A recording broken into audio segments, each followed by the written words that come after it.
Hi, welcome to my channel. This is Dr. Erica. Please like, share, subscribe if you haven't already. This is a supplemental channel. Erica Onic Bowler Firm D is my main channel. Please like, share, and subscribe if you haven't already. I want to just briefly talk about what it feels like to um, be semi-retired, being about a closing to a career or to a labor where you have been laboring for so long in your life. I have had the the privilege and the opportunity to be a um, middle class worker in the States for some time and for quite a while now. I would say about 30 years. Um, well, yeah, 30, maybe 28, 30 years. 27 to 30 years, I have been in the workforce and not old enough to pull Social Security, but I am actually um, able to enjoy the the light at the end of the tunnel. I'm able to actually zoom in and see the light at the end of the tunnel, and it is so rewarding. It's promising. It feels good. um, Pros and cons, good and bad. I am happy to be a part of an accomplishment for the middle class families. I'm happy to be um, a part of the working force, those who have put in their time, their diligence, those who have put in um, their contributions and achievements to this country as a whole. America is changing, and from when I first started working at the age of 15, um, at the age of 15, I started working, and up until now, being in my prime, the prime of my life, being a semi-retired from customer service to um, veterinarian medicine, from veterinary medicine to pharmaceuticals, from pharmaceuticals to restaurant hosting, from restaurant hosting to entrepreneurship, from entrepreneurship to, um,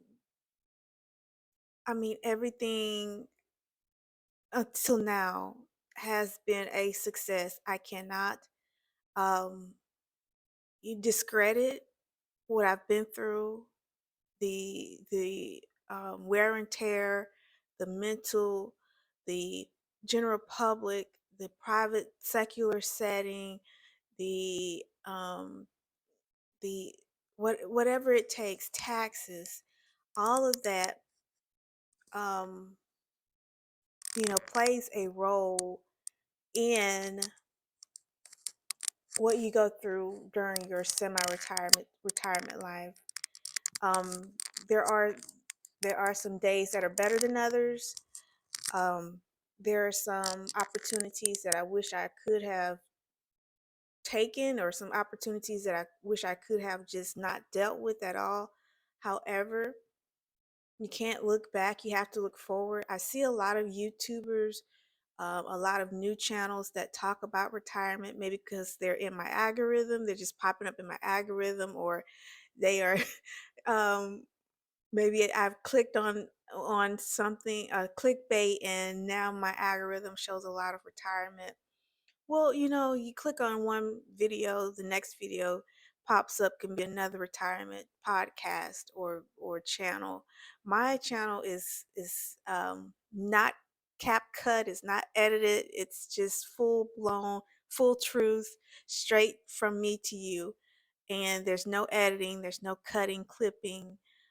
You might see some end screens to help you to subscribe or to um, look at my other videos on my other channels that talk about disease states, pharmaceuticals, those things that will always be retained because I built so much upon um, the building blocks that it takes to become a healthcare professional. You never forget those things, no matter what, and you just have to go with the flow of it. You just have to go with the flow and go with the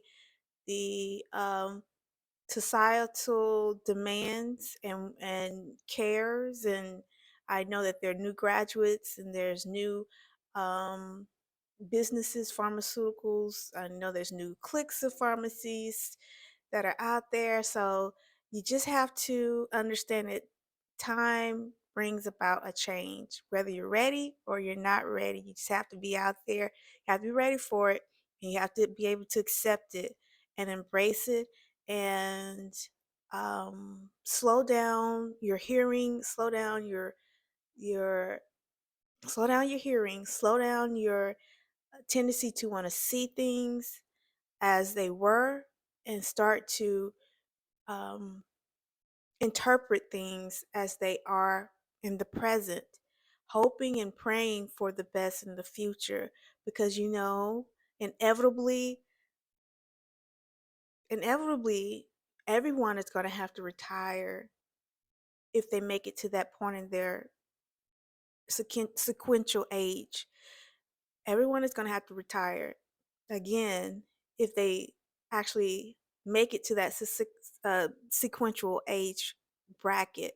So either voluntarily or involuntarily. So I'm embracing that now. I'm accepting that now. I'm accepting that my age is increasing. I can see it in my child. I can see it in myself. I can see it in my parents. I can see it in my siblings. Even though, you know, just by nonverbal, I can sense the change. So I just had to cling closer to what I know is truth, and that is my faith, that is my spirituality, embracing what could have been but didn't happen, accepting and allowing in fullness um, those things that are, and knowing that ultimately my purpose here in life on earth, in my surroundings, has led me to this point, and that there may be a new purpose for me starting here now. And I'm exploring that new purpose, I'm exploring that new point, finding my adjusting and finding my place at that new point, accepting it and acting accordingly based upon my health, my mental status, um, my comfort and my peace, and also um, making sure that it's holistically for me, not me pretending or being or wanting to be, but me actually being holistically and intrinsically there, present in that new purpose. Um, a new awakening, a new enlightenment is what I hope to seek in my new purpose. Um, those things that are past, those things that are expired in my life, those are the things that I don't want to revisit, but things that I hope to um, grow from and start from experience. So I hope this has helped someone out there who's watching, and listening. I hope it has helped someone who is at the same point that I may be and can understand. Um, so that's what I wanted to talk about pretty much in this video.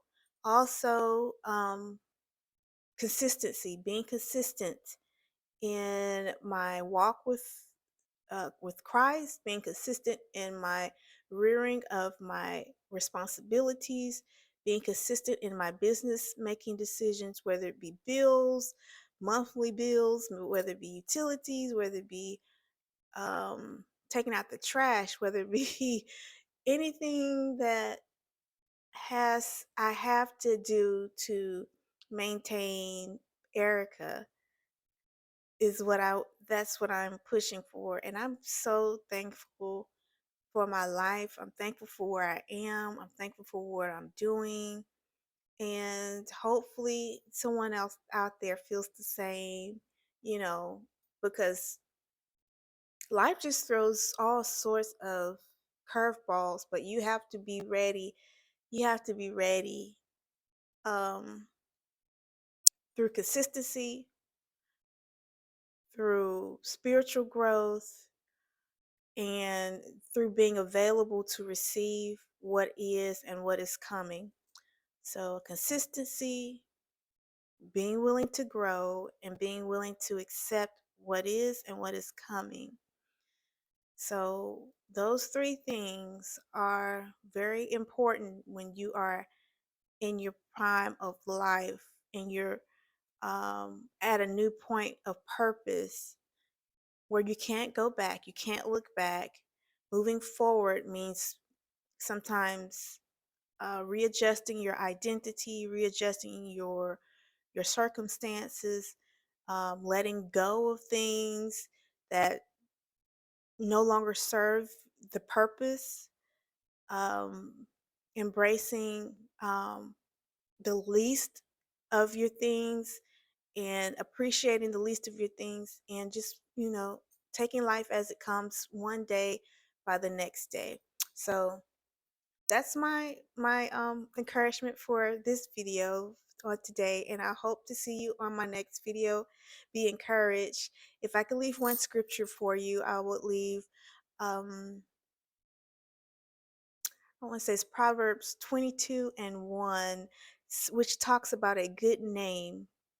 A good name is more than any silver or gold.